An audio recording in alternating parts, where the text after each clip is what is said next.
போரோட்டோ vs காவாக்கி சகோதரர் போல ஆரம்பித்து எதிரிகள் ஆனவர்கள்.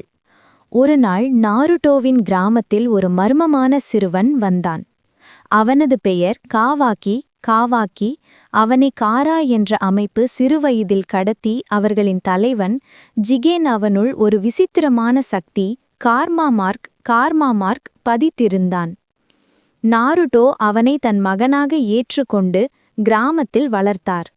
போரோட்டோவும் காவாக்கியும் சகோதரர் போல இணைந்தனர். ஆனால் இருவரிடமும் ஒரே மாதிரி சக்தி கார்மாமார்க் இருந்தது. காலம் சென்றபோது அந்த மார்க் அவர்களுக்குள் ஓட்சுட்சுகி சக்தி எழுந்தது.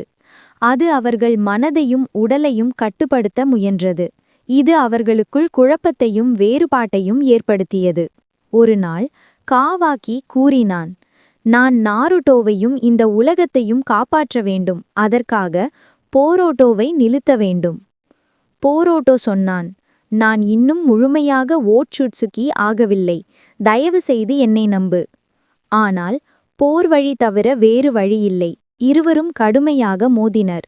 போரோட்டோ தனது ரசிங்கன் சக்தியை பயன்படுத்த, காவாக்கி தனது சிறப்பான கார்மா திறனை பயன்படுத்தினான்.